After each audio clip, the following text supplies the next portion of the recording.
बिस्मिल्लाहिर्रहमानिर्रहीम। अस्सलाम वालेकुम। कैसे हैं 9th क्लास। आज हम पढ़ेंगे इस्लामियत लाजमी और चैप्टर नंबर 1 जिसका नाम है तारुफ कुरान मजीद। आप लोगों को इसके बारे में पता ही होगा कि इसमें शॉर्ट्स भी हैं लॉन्ग भी हैं। सबसे पहले शॉर्ट का जो आंसर हमने लिखना है उसके बारे में मैं आपको बता दूं। कुरान मजीद का मुख्तसर तारुफ कलम बंद करें। अभी इसका हम देख लेते हैं। ये है यहाँ से लफ्ज़ कुरान से, लफ्ज़ कुरान किरात से है जिसके मायने पढ़ने के हैं। ये खुद से भी एक छोटा एमसीक्यूज बनता है जो फिल इन द ब्लैंक की जगह पर आ सकता है, जिसमें किरा को फिल करना है आपने। चूंकि कुरान मजीद ऐसी वाहिद किताब है जो दुनिया में सबसे ज्यादा पढ़ी जाती है, इसलिए इसे कुरान कहा जाता है। कि एमसीक्यूज भी बन जाता है जिसमें है कि इसे कुरान क्यों कहा जाता है। इसका आंसर इसी लाइन में मौजूद है। इस तरह से टोटल मिलाकर ये 3 एमसीक्यूज हो गए। ऐसे ही है 2 एमसीक्यूज हो गए, एक शॉर्ट आंसर बन गया और 2 एमसीक्यूज, एक यहाँ से यहाँ तक और एक यहाँ से लेकर यहाँ तक। तो ये पहले शॉर्ट का आंसर हमारे पास आ गया। इस तरह हम आ जाते हैं दूसरे शॉर्ट की तरफ। कुरान मजीद एक आलमगीर किताब है, वजाहत करें। यहाँ पे कह रहे हैं कुरान मजीद एक आलमगीर किताब है, वजाहत करें। तो हम यही शुरू करेंगे यहाँ से। ये देख रहे हैं आप कुरान मजीद की आलमगीरियत। यहाँ से हम शुरू करेंगे। ये टोटल पैराग्राफ आएगा कहाँ से।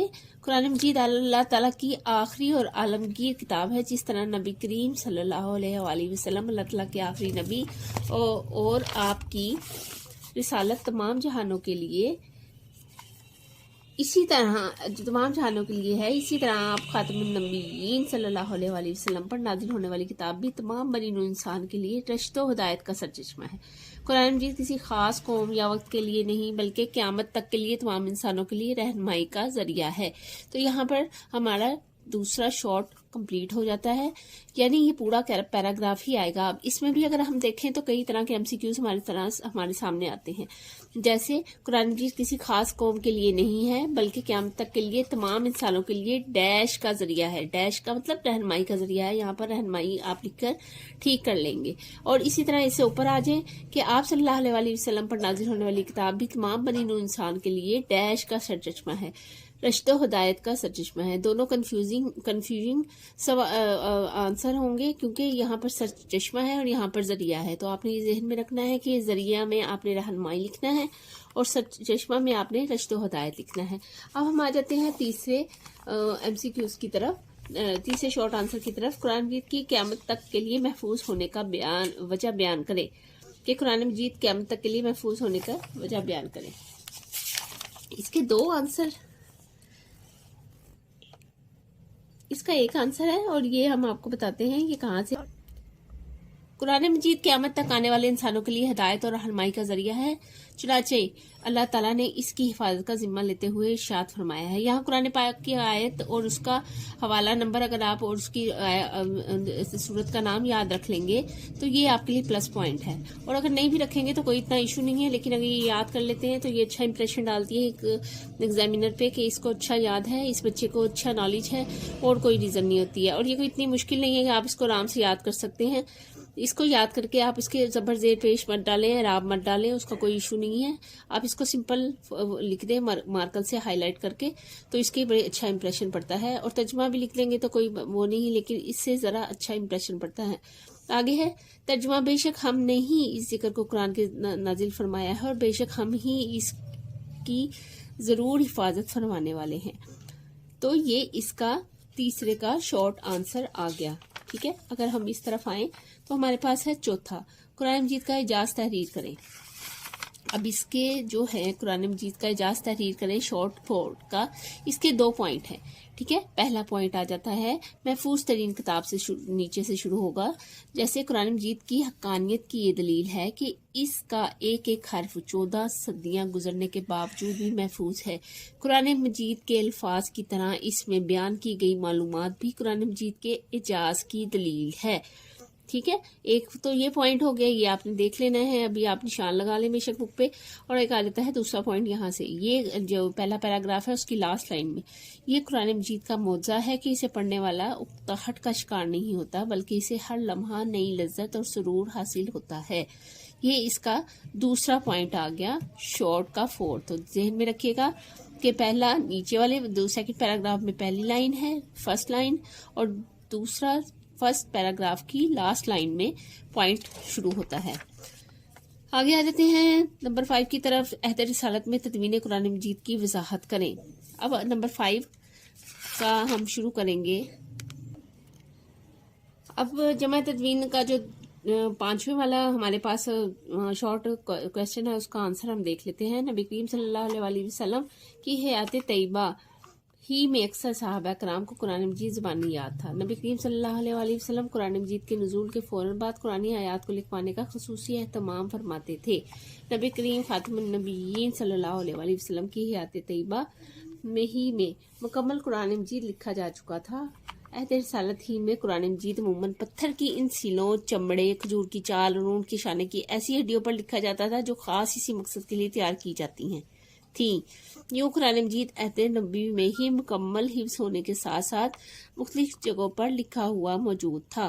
तो ये हमारा आ गया 5वां आंसर मुख्तसर सवालात के जवाबात का।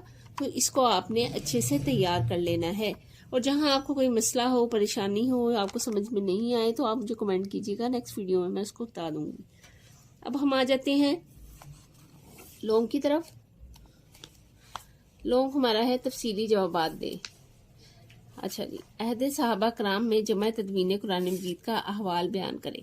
ठीक है, अहद सहाबा कराम रज़ियल्लाहु ताला अन्हुम में जमा तदवीन कुरान मजीद का अहवाल बयान करें। ये है तफसीली जवाब, तो आपने इसको देना है तफसीली जवाब। मतलब जैसे अब मैं इसमें आपको ये भी बताऊंगी कि कहाँ कहाँ आपने हेडिंग एड्स करनी है। हेडिंग एड्स करने से इंप्रेशन अच्छा पड़ता है, आपको ये नहीं लगता देखने वाले को कि इसने उठा के किताब का ही सारा लिख दिया है, बल्कि उसको लगता है कि आपने इसमें कुछ अपनी भी इनोवेशंस की हैं जिससे इंप्रेशन अच्छा पड़ता है। जैसे नबी करीम सल्लल्लाहु अलैहि वसल्लम की ज़िंदगी में यहाँ पे जो आपने लिखना है हेडिंग, वो लिखनी है अहद सिद्दीकी में जमा तदवीन कुरान मजीद। कौन सी हेडिंग लिखनी है? जो यहाँ से लेकर यहाँ तक फतह नसीब हुई तक अहद सिद्दीकी में जमा तदवीन कुरान मजीद। नबी करीम सल्लल्लाहु अलैहि वसल्लम की ज़िंदगी में अगरचा कुरान मजीद मुकम्मल किताबी शक्ल में मौजूद था, ताहम हुकूमती सरपरस्ती और में कुरान मजीद की नशो शात का आगाज नहीं हुआ था। कुरान मजीद को सरकारी सरपरस्ती में जमा करने की ज़रूरत हज़रत अबू बकर सिद्दीक रज़ियल्लाहु ताला अन्हु के दौरे खिलाफत में इस वक्त महसूस हुई जब जंग यमामा में कुरान मजीद के सैकड़ों हुफ़ाज़ कराम शोहदाए शहीद हो गए। अल्लाह ताला की मदद से मुसलमानों को इस जंग में फतह नसीब हुई। तो यहाँ तक हमारी मुकम्मल हुई। मुकम्मल हेडिंग फर्स्ट, सैद बिन साबित का तकर्रुर।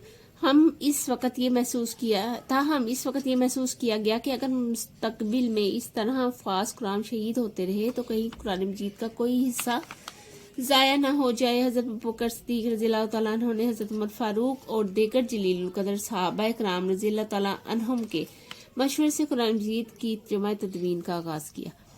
हज़रत अबू बकर सिद्दीक रज़ियल्लाहु ताला अन्हु ने सहाबा कराम रज़ियल्लाहु ताला अन्हुम के मशवरे से मशहूर कारी कुरान हज़रत ज़ैद बिन साबित रज़ियल्लाहु ताला अन्हु को इस अजीम काम की तकमील के लिए मुंतखब किया। यहाँ तक आ जाएगा हज़रत ज़ैद बिन साबित का तकर्रुर। ठीक है, और आप इसमें ये लाइन भी ऐड कर सकते हैं, तो ये भी क्योंकि यहाँ पे हज़रत ज़ैद बिन साबित रज़ियल्लाहु ताला अन्हु हज़रत अहद रिसालत में वही की किताबत का फरीज़ा सरंजाम दिया करते थे। क्योंकि का तकर्रुर आ गया ना, हज़रत ज़ैद बिन साबित का तकर्रुर, इसमें ये लाइन भी आप ऐड कर लें तो कोई इतना लंबा नहीं बन जाएगी हेडिंग, तो आप ये वाली सेकेंड हेडिंग ऐड कर सकते हैं। आगे आ जाते हैं तीसरी हेडिंग की तरफ, जिसका नाम है मसहफ़े सिद्दीकी। हज़रत ज़ैद बिन साबित रज़ियल्लाहु ताला अन्हु की सरबराही में कायम कमेटी ने मुसलसल और इंतहाई मेहनत से कुरान मजीद को एक मसहफ की सूरत में जमा किया। कुरान मजीद का ये नुस्खा हज़रत अबू बकर सिद्दीक के पास मौजूद रहा, जो आप सल्लल्लाहु अलैहि वसल्लम की वफ़ात के बाद हज़रत उमर फारूक रज़ियल्लाहु ताला अन्हु को मुंतकिल किया, और हज़रत उमर फारूक रज़ियल्लाहु ताला अन्हु की शहादत के बाद उम्मुल मोमिनीन हज़रत हफ्सा की तहवील में आ गया। तो यहाँ तक आ गया मसहफ़े सिद्दीकी। टोटल हमने 3 हेडिंग्स बना ली हैं, जिसमें पहली है अहद सिद्दीकी में जमा तदवीन कुरान मजीद, दूसरी है हज़रत ज़ैद बिन साबित का तकर्रुर, और तीसरी है मसहफ़े सिद्दीकी, और चौथी पे आ जाती है जिसका नाम मैंने दिया है हज़रत उस्मान के अहद खिलाफत में कुरातों और लहजों पर इख्तलाफ। ठीक है, हज़रत उस्मान रज़ियल्लाहु ताला अन्हु के अहद खिलाफत में जब मुख्तलिफ क़राअतों और लहजों में कुरान मजीद की तिलावत पर इख्तलाफ पैदा हुआ तो उन्होंने उम्मुल मोमिनीन हज़रत हफ्सा रज़ियल्लाहु तआला अन्हा के नुस्खे के मुख्तलिफ नकलें तैयार करके मुख्तलिफ सूबों को भिजवा दी और सब मुसलमानों को एक करत पर मुत्तहिद कर दिया। अब हमारे पास 4 हेडिंग्स हैं और 4 पैराग्राफ बन गए। ठीक है, आपको समझ में आ गई होगी चौथी हेडिंग कौन सी है। हज़रत उस्मान के अहद खिलाफत में क़राअतों और लहजों पर इख्तलाफ। ठीक है, अब आपको ये पता लगा होगा कि टोटल तकरीबन सारा ही चैप्टर हमारा इसमें कवर हो गया। जैसे कि आप देख रहे हैं कि पहले भी तो शॉर्ट हमारे यहाँ से शुरू हुए, शॉर्ट 1 यहाँ से यहाँ तक, सिर्फ ये वाला पैराग्राफ हमारा इंक्लूड नहीं हो रहा।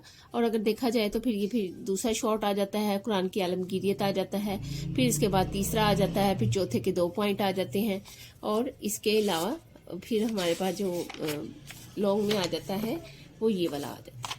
ठीक है, ये चौथा वाला आ जाता है, 5 वाला आ जाता है, और ये लॉन्ग में हमारा पास तैयार रहता है। तो आपने इस पूरे चैप्टर को रेडी करना है, क्योंकि कहीं से कोई सवाल भी दिया जा सकता है। और ये जो आयत मैंने आपको पीछे बताई थी कि कुरान मजीद की आयत जो है इसमें लिखी हुई, इन्ना नहनु नज़्ज़लना ज़िक्रा इन्ना लहू लहाफ़िज़ून, ये आपने याद कर लेनी है और इसके साथ ये भी ऐड करना है ताकि ये सही से इम्प्रेशन डाले। ठीक है, अब हमारे पास ये मुकम्मल चैप्टर का तारुफ भी हो गया कुरान मजीद की तदवीन और इसकी हिफाजत के बारे में। और अगर आप इसको तैयार कर लेते हैं इसके लॉन्ग को, तो ये बहुत इंपॉर्टेंट लॉन्ग है जो कि आपके फाइनल पेपर में आता ही आता है। इसके अलावा हम आ जाते हैं अब इसकी एक्सरसाइज की तरफ, क्योंकि हमारे पास आज पूरा चैप्टर हम इंशाल्लाह तैयार करेंगे और आप इसे जब पढ़ेंगे तो आपको सही से इसको समझ में भी आएगी, कोई इतना मुश्किल नहीं होगा। ठीक है, अब यहाँ पे आ जाता है दुरुस्त सवाल जो आपका इंतखाब करेंगे। सारा जो भी दिया हुआ है एक्सरसाइज में, सारा चैप्टर में से ही दिया है, इससे अलग हट के कुछ भी नहीं दिया हुआ। ठीक है, जैसे लफ्ज़ कुरान का मायनी है कसरत से पढ़ी जाने वाली किताब, सुबह के वक्त पढ़ी जाने वाली किताब, और महफूज किताब और आखिरी किताब। सारे ही पॉइंट हमें ठीक नजर आएंगे, लेकिन जवाब कौन सा है? कसरत से पढ़ी जाने वाली किताब। इसके बाद हम आ जाते हैं यहाँ पर, हमारे पास है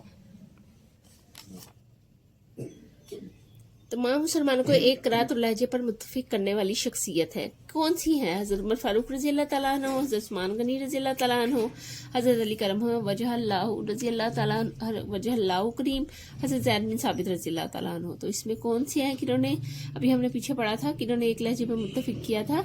हज़रत उस्मान गनी रज़ियल्लाहु तआला अन्हु ने। ठीक है, उसके बाद तीसरा वाला आ जाता है, ये MCQs वो बुक्स में से भी दे सकते हैं, ये ज़रूरी नहीं कि यहीं से उठा के दें, वो पीछे आपके चैप्टर जो आपने रीड किया है उसमें से भी दे देते हैं, ये कहीं से भी दे देते हैं, क्योंकि ज़्यादातर वो देखते हैं कि बच्चे का कॉन्सेप्ट कितना क्लियर है, उसको चेक करते हैं। किस जंग में कुरान मजीद के हुफ़ाज़ कराम कसीर तादाद में शहीद हुए? किस जंग में हुए जी? उन्होंने पूछा है। जंग यमामा दिया है उन्होंने ऑप्शन, जंग यरमूक दिया है, जंग कादसिया दिया है, जंग जमल दिया है। तो जंग यमामा में शहीद हुए थे। हुकूमत सरपरस्ती में हज़रत अबू बकर सिद्दीक़ की तरफ से कुरान मजीद की जमा तदवीन के लिए सरबराह मुकर्रर किए गए। हज़रत ज़ैद बिन साबित रज़ियल्लाहु तआला अन्हु, हज़रत अब्दुल्लाह बिन मसूद रज़ियल्लाहु तआला अन्हु, हज़रत उसामा बिन ज़ैद रज़ियल्लाहु तआला अन्हु और हज़रत अब्दुल्लाह बिन मसूद रज़ियल्लाहु तआला अन्हुमा। तो कौन शहीद हुए थे? कौन सरबराह मुकर्रर हुए थे? हज़रत ज़ैद बिन साबित रज़ियल्लाहु तआला अन्हु मुकर्रर हुए थे। जैसा कि हमने पीछे भी पढ़ा था कि हज़रत ज़ैद बिन साबित का तकर्रुर, जिसकी हेडिंग भी हमने बनाई थी। अब आगे आ जाते हैं 5वें पर, हज़रत अबू बकर सिद्दीक़ रज़ियल्लाहु तआला अन्हु के दौर में जमा किए जाने वाला कुरान मजीद का नुस्खा किनके पास मौजूद था? हज़रत आयशा सिद्दीक़ा रज़ियल्लाहु तआला अन्हा के पास मौजूद था, हज़रत हफ्सा रज़ियल्लाहु तआला अन्हा के पास मौजूद था, हज़रत उम्म सलमा रज़ियल्लाहु तआला अन्हा के पास मौजूद था, हज़रत उम्म हबीबा रज़ियल्लाहु तआला के पास मौजूद था। तो ये जवाब है बे, यानी हज़रत हफ्सा रज़ियल्लाहु तआला अन्हा के पास मौजूद था, अन्हा के पास। ठीक है, इस तरह से ये हमारा सारा मुकम्मल हो गया आज का चैप्टर जो हमने कंप्लीट किया है, तारुफ कुरान मजीद। ठीक है, तारुफ कुरान मजीद कंप्लीट किया है और इसको तफसील से देखा है कि क्या कौन से शॉर्ट आंसर है और कौन से लॉन्ग आंसर है। तो हमारी आज की वीडियो यहीं तक, ताकि आपको अच्छे से समझ आए। आप इसमें देख लीजिएगा, कोई भी मुश्किल सवाल है जो आपको नहीं समझ में आ रहा है, जो आपको प्रॉब्लम क्रिएट कर रहा है, जिसमें आपको नहीं लग रहा है कि ये कुछ मसला कर रहा है, जैसे यहाँ पे मैंने आपको बताया कि इसको याद कर लें, लेकिन अगर आप इसके अलावा कोई और 2-3 सूरतें भी ऐड कर देते हैं ना, तो वो भी अच्छा इंप्रेशन डालती हैं। या कभी ऐसे भी आ जाता है कि कुरान पाक की कौन सी ऐसी सूरत बयान की गई है जिसमें कुरान पाक की हिफाजत क्या बताया गया है, ये भी आंसर آپ کو اس میں مل جائے گا اگر کویسچن آ جاتا ہے. تو آج کے لیے بس یہیں پر ہماری جو چیپٹر ہے وہ اختتام پذیر ہوتا ہے. اگلی ویڈیو میں انشاءاللہ ہم اس کا اگلا نیکسٹ چیپٹر کریں گے اس بک کا. تب تک کے لیے اللہ حافظ. اور سب سے پہلے اگر آپ کو یہ پسند آیا ہو، لیکچر آپ کو سمجھ میں آیا ہو، تو آپ ویڈیو کو لائک کریں، سبسکرائب کریں اور بیل آئیکن پر لازمی کلک کیجیے گا تاکہ آپ کو ہر آنے والی ویڈیو کے بارے میں انفارمیشن حاصل ہو سکے. تو اللہ حافظ.